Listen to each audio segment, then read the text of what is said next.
I came home to find my workshop padlocked shut. Not locked by me. Not locked by anyone who had any right to touch it.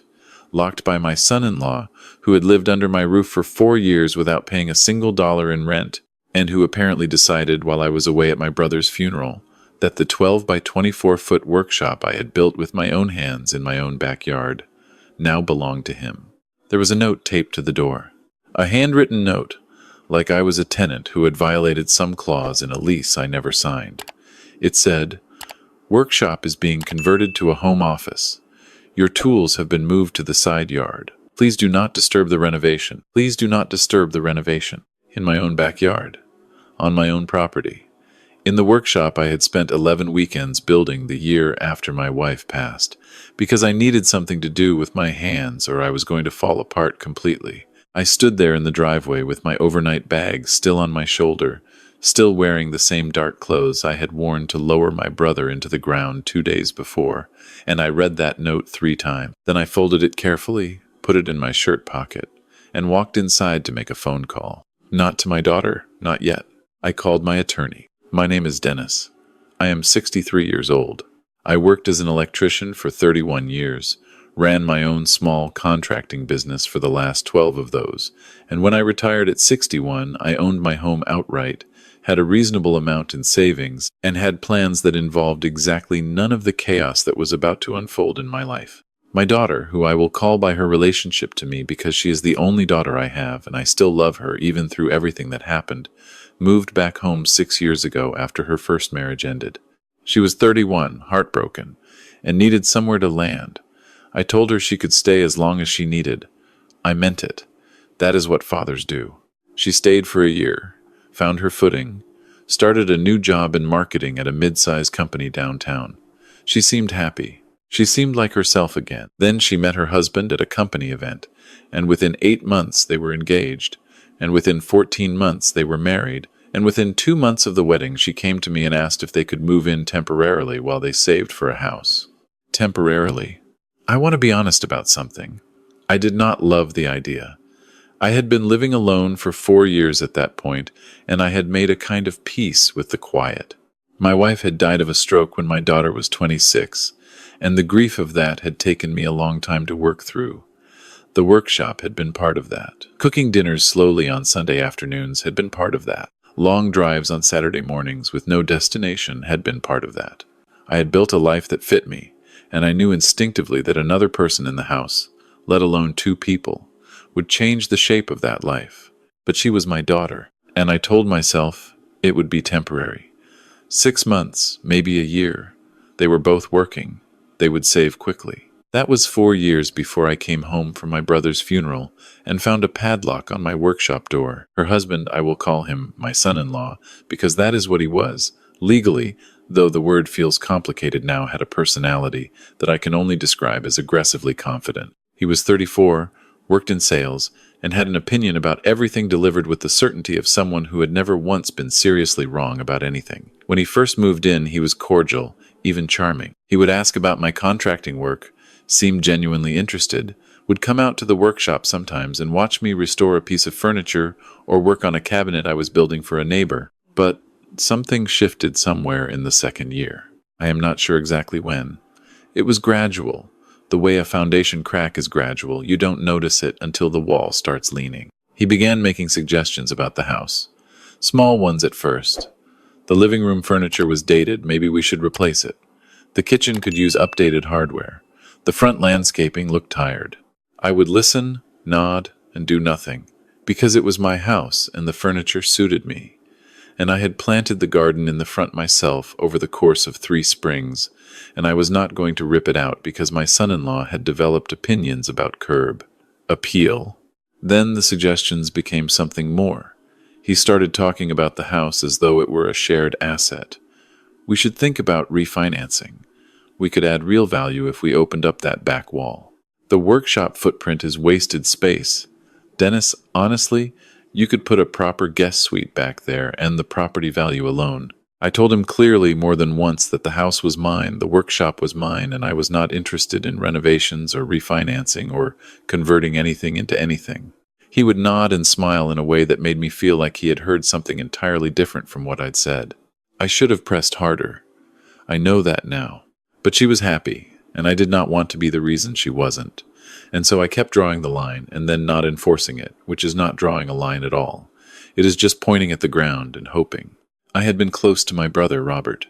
He was 68, 3 years older than me, and he had a heart condition that we had both known about for 2 years but had somehow collectively decided not to treat with the seriousness it deserved, the way families sometimes make agreements without words to not look directly at the thing that frightens them. He died on a Tuesday morning in March, at his home in Columbus, with his wife beside him. I drove to Columbus that same afternoon. I stayed for 4 days, helped with arrangements, sat with his wife through the long evenings, drove back home on a Saturday with my chest feeling hollowed out and my hands steadier on the wheel than the rest of me felt. When I pulled into my driveway, the first thing I noticed was that the side yard gate was open. I always kept it closed. The second thing I noticed was the padlock on the workshop. The third thing I noticed, once I had read the note and walked around to the side yard, was that my tools were not simply moved. They were stacked on a plastic tarp, uncovered, on the ground. My table saw, my router, 3 hand planes I had bought at an estate sale and spent 6 months restoring, a box of chisels my wife had given me for our 25th anniversary. All of it just sitting there, on the ground, under the open sky. In March, I stood there for a long moment. Then I went inside. My son-in-law was in the living room watching television. My daughter was in the kitchen. She heard me come in and called out that there was food if I was hungry. Her voice was careful. She knew I had just come from her uncle's funeral. She also, I realized in that moment, knew about the workshop. I set my bag down in the hallway. I walked to the doorway of the living room. He looked up. I said, "I need you to explain what happened to my workshop." He had the particular expression of someone who has prepared for a conversation and is confident in their position. He said the workshop had been sitting mostly unused, that he had been needing a proper office space for months because working from the bedroom was affecting his productivity, and that it made the most practical sense given the square footage situation. I said, "That is my property. You did not ask me." He said he had mentioned it to my daughter, and she had thought it was a reasonable solution, and he figured I wouldn't mind given that I had been traveling. I said, "You figured." He said, "Dennis, we need to be practical about space in this house.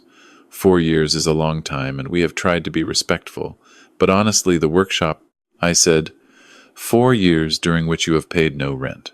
That landed differently than he expected. He shifted in his seat. He said they had understood the arrangement to be a family situation, not a rental situation. I said, "The arrangement was temporary. You have been here 4 years. My tools are on the ground outside in the cold, and you did not ask me." My daughter had come to the kitchen doorway. She said, "Dad, can we all just talk about this calmly?" I said, "I am calm. I want the padlock removed from my workshop door tonight. I want my tools moved back inside tonight. And I need both of you to sit down with me tomorrow morning because there are some things we need to get straight." My son-in-law started to say something about the renovation he had already started planning, about materials he had already priced. I said, "Remove the padlock tonight." I went to my room, closed the door, and called my attorney.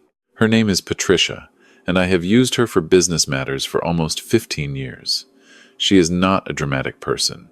She listened to what I told her without interruption, asked 3 or 4 practical questions about the property deed, whether there was any written agreement about their residency, whether any money had changed hands in any form. There was no written agreement. No money had changed hands. The deed was in my name alone. She said that what I was describing was a classic licensee situation. They were guests at my discretion, not tenants with legal protections, since no rent had ever been paid and no lease had ever been signed. She said I could ask them to leave and give them a reasonable notice period, and if they did not leave, I could pursue removal through the courts, but she expected they would leave before it came to that. She said I should document the condition of my tools and the workshop, take photographs, and send her a quick summary by email. I thanked her, took photographs of everything in the side yard, sent the email, and went to bed. I did not sleep particularly well. I kept thinking about my brother and about the chisels on the tarp, and about the fact that my daughter had known and said nothing when I called her from Columbus to say I was coming home. She had said, "Okay, Dad, drive safe." Nothing else. In the morning, I made coffee. I made enough for 3 people, because whatever else was happening, I was not going to be small about coffee. They came downstairs around 8:30. The padlock had been removed from the workshop I had checked at 6 when I woke up. The tools were still outside, but the door was open. We sat at the kitchen table. My son-in-law had his confident face on. My daughter looked like she had not slept either. I said, "I want to talk about a few things. First, I want to understand why my tools are still in the side yard." He said he had unlocked the door as I asked, but the tool situation was complicated because he had already begun moving some materials into the space. I said, "Remove them. Today. Every tool goes back inside the workshop by this evening." He started to say. I said, "I am not negotiating that point. Those are my tools, and that is my workshop, and nothing about that has changed." My daughter said quietly, "He will, Dad. We will. Today." I said, "Thank you." I drank some coffee. Then I said, "I want to talk about the larger situation." I laid it out plainly. 4 years. No rent. No contribution to utilities, which I had never asked for but was noting now. No contribution to property taxes. 2 full-time salaries coming into this household, and not a single dollar directed towards saving for a home of their own, as best I could tell, because my daughter had once mentioned almost offhandedly a year earlier that they had wiped out their savings account, replacing his car and taking a vacation to Portugal. He said they had been managing some debt. I said, "What kind of debt takes 4 years and 2 salaries to manage when you have no rent, no mortgage, no utility bills?" He said, "That was their private financial business." I said, "It became my business when it became the reason you are still living in my house 4 years later." My daughter said his name quietly, a warning. He said, "Dennis, I understand you are grieving, and this is a hard time." I said, "Please do not use my brother's death as an explanation for why I am upset about finding a padlock on my workshop door. Those are 2 separate things." The table was very quiet for a moment. I said, "I love my daughter. I have been glad to have her here. I want to be honest about that.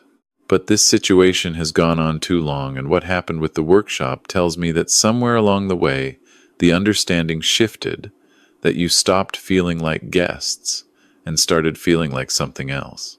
And I am not able to let that continue." He said, "Are you asking us to leave?" I said, "I am telling you that I need a firm plan and a firm date. I think 90 days is more than fair.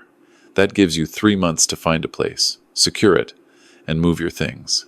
My daughter's eyes filled. She said, "Dad," I said, 90 days, sweetheart. That is not me pushing you away. That is me saying this needs to change." My son-in-law sat back in his chair. He had the look of someone recalculating. Then he said something that I have thought about many times since, because it revealed more than he intended. He said, "I assumed when your wife passed that eventually this house would," and then he stopped. The kitchen was extremely quiet. I said, "Finish that sentence." He said, "I just meant that long-term, family situations." I said, "You assumed that eventually this house would become yours, or yours, and my daughter's. That is what you were going to say." He didn't answer, which was its own answer.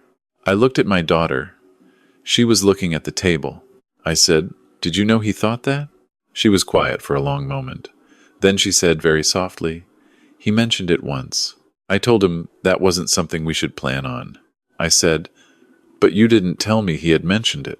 She didn't answer either. I excused myself from the table.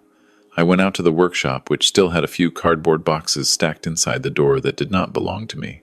I stood in there for a few minutes, among the tools and the sawdust smell and the particular quiet of a space I had built for myself, and I thought about my wife and my brother, and the way grief has a way of making you hold on to things too loosely, because the holding itself starts to feel dangerous. Then I went back inside and called Patricia again and asked her to draft a formal notice.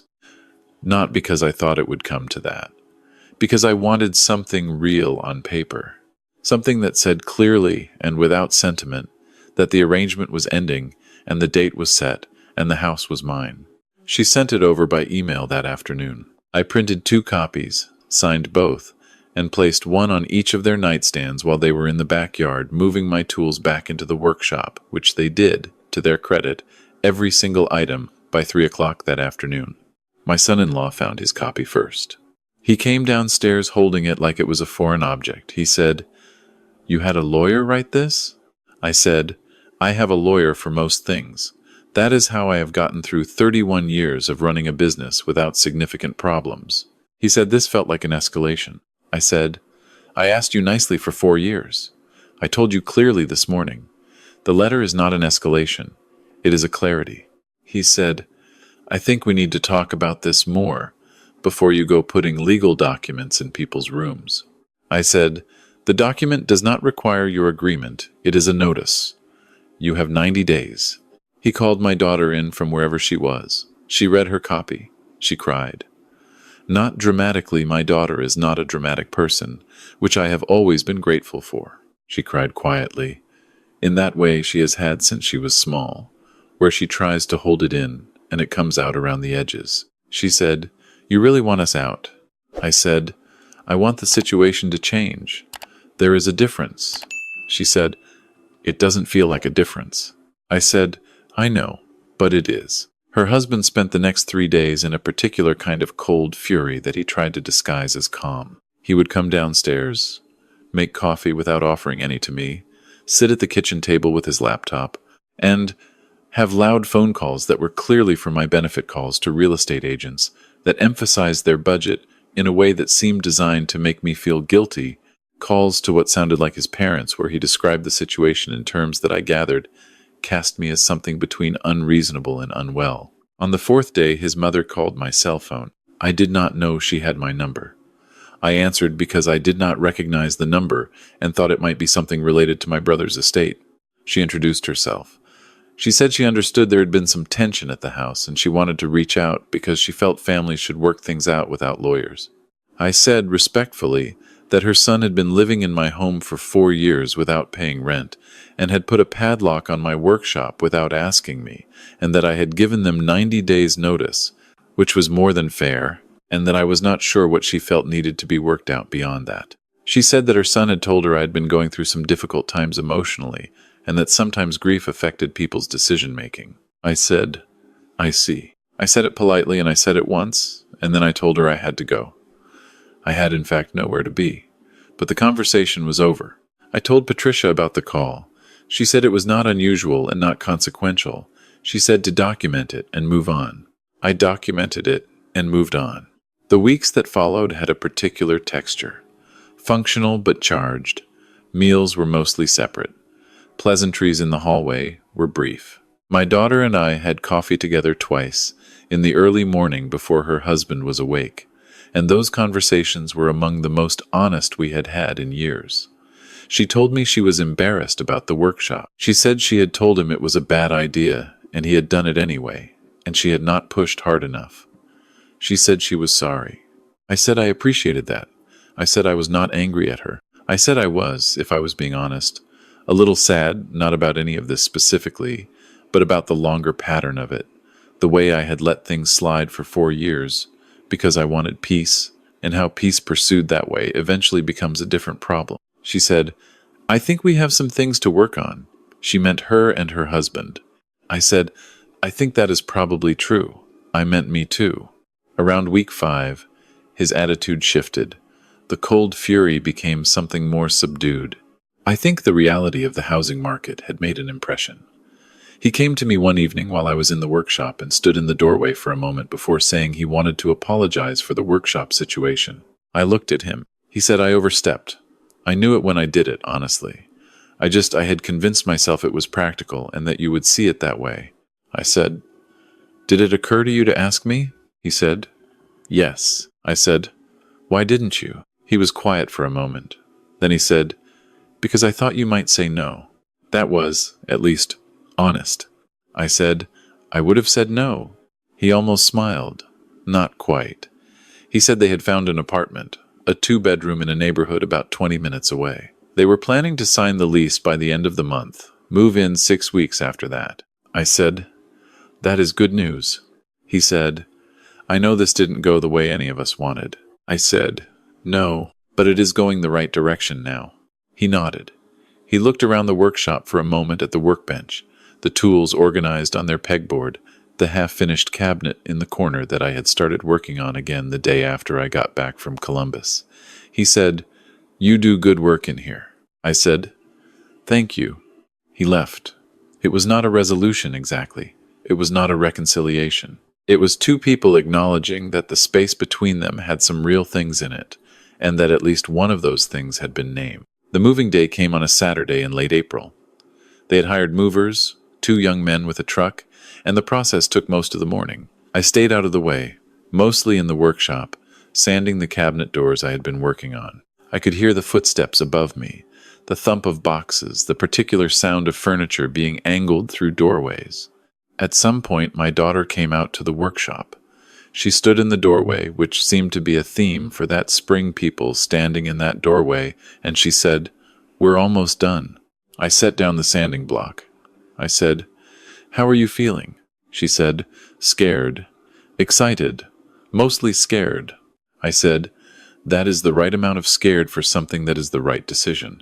She came over and hugged me. My daughter has always hugged the same way, she cried, trying to contain it, and it coming through anyway. She said into my shoulder, "I'm sorry it took this long." I said, "I know." She said, "I'm going to be better at this, at boundaries, and talking to you, not letting things pile up." I said, "Me too." She pulled back and looked at the cabinet. She said, "That's beautiful, Dad." I said, "It's for the hallway. I've been working on it since February." She touched the edge of one of the doors. She said, "Mom would have liked it." I said, "I think so too." The truck was gone by 2 in the afternoon. I walked through the house slowly after they left, not sadly, but the way you walk through a space when you are recalibrating to it. The rooms were the same. My furniture, my pictures, my slight disorder of books stacked on the coffee table. The guest room, which had been their room, was empty, except for the bed frame, which had been mine anyway, and a small mirror they had left behind. I opened the workshop and stood in the middle of it for a while. It smelled like sawdust and linseed oil, and faintly of the WD-40 I had used on the hinges the week before. The tools were all where they belonged. The cabinet was coming along. I thought about my wife. I thought about my brother. I thought about the way love is not actually demonstrated by the absence of boundaries, but by the honesty of them, that the kindest thing is sometimes the thing that costs you the temporary comfort of being liked, and that comfort, held too tightly, has a way of becoming something that looks like love but functions more like avoidance. My daughter called that evening, from the new apartment. She said the movers had scratched a dresser, but otherwise it had gone well. She said the apartment was smaller than she remembered from the showing, but that it was theirs and it felt different. I said, "Different? How?" She said, "Like something we actually did, not something we were given." I said that was exactly it. She said her husband was assembling a bookcase and was already frustrated with the instructions, and she had to go rescue him. I said, "Give him my regards." She laughed. She said, "Dad." I said, "Tell him I mean it." She said she would. She said she'd come for dinner next week. I said I'd cook. After we hung up, I went back to the workshop and worked until almost 9. The cabinet doors just about ready to hang. The light in there at that hour is yellow and warm from the single overhead fixture, and in that light, with the smell of the wood and the quiet of the house and the coming summer audible in the crickets outside, the space felt exactly like what I had built it to be. A place to be steady in, a place to do good work in. Mine. There are things I could have done differently. I could have had the direct conversation with both of them at the end of year 1, before patterns had time to harden. I could have put something in writing from the beginning, even something informal, something that said, "This is temporary. Here is what temporary means." I could have spoken up each time he made a suggestion about the house and taken it as seriously as it turned out to deserve, instead of brushing it off and letting it accumulate. I am 63 years old. I have made a lot of decisions in my life, good and bad, and I have learned to hold them with a certain even-handedness, not excusing the mistakes, but not catastrophizing them either. This was not my finest chapter. It was not my worst. It was a chapter in which I let myself be a certain kind of fool because I loved someone and wanted her to be comfortable, and in which I eventually stopped being that kind of fool because the cost of it had become clear. What I know now, that I did not know with the same clarity before, is this: the house being mine is not a selfish fact. It is simply a fact. The workshop is mine. The tools are mine. The hallway cabinet with the hand-cut dovetails and the linseed oil finish is mine. These things are mine, not because I am grasping, but because I made them, or earned them, or built them out of grief in 11 weekends the year my wife died. And the people I love are not served by my pretending otherwise. My son-in-law and I have reached something that is not yet friendship, but is no longer hostility. We have had dinner at their apartment twice. He is still aggressively confident, and probably always will be, but he helped me carry the cabinet in from my truck when I finished it, and I showed him how the dovetails fit, and he said, genuinely, that he had never seen joinery done by hand before. I told him I could show him sometime if he wanted. He said he might take me up on that. My daughter seems lighter. That is the word I keep coming back to. She seems like a person who has put something down that she had been carrying for a long time without quite knowing it. And I have my workshop back. That is enough. More than enough. In the yellow light with the wood and the quiet, it is more than enough.